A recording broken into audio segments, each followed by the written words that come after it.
এমন একটা দিন আসবে যেদিন তোমাকে সেজদা করতে বলা হবে কিন্তু তুমি সেজদা করতে পারবে না। ওয়েলকাম টু মাই সিরিজ ইয়াউমাল কিয়ামা। যেদিন সূর্য কাছে চলে আসবে এবং সমস্ত মানুষের মধ্যে হিসাবের ভয় থাকবে, ঠিক সেই সময় একটা ঘোষণা আসবে, তোমরা তোমাদের রবকে সাজদা করো। যারা ইমানদার ব্যক্তি সঙ্গে সঙ্গে তারা সাজদায় লুটিয়ে যাবে, কারণ তারা দুনিয়াতে সাজদা করত এবং সাজদার স্বাদ পেয়েছিল। কিন্তু কিছু মানুষ এমন থাকবে যারা দুনিয়াতে সাজদা করেনি, আল্লাহর হুকুমকে অমান্য করেছিল, যারা দুনিয়াতে নামাজকে অবহেলা করেছিল, তারা সেই দিন সাজদা করতে পারবে না। তারা সেই দিন সাজদা করতে চাইবে, ঝুঁকতে চাইবে, কিন্তু তারা ঝুঁকতে পারবে না, তারা সাজদা করতে পারবে না। তাদের পিঠটা শক্ত কাঠের মতো হয়ে যাবে।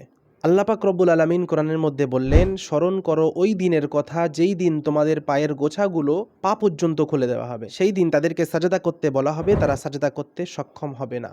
এমনকি যারা দুনিয়ায় লোক দেখানোর জন্য সাজদা করত তারাও পারবে না। তাদের পিঠগুলো শক্ত কাঠের মতো হয়ে যাবে। আজ তুমি সুস্থ আছো, সাজদা করতে পারবে, কিন্তু সেই দিন তোমাকে সাজদা করতে বললে তুমি সাজদা করতে পারবে না যদি আজ তুমি সাজদা না করো, আজ তুমি যদি নামাজ আদায় না করো। তাই আজ থেকেই নামাজ শুরু করো।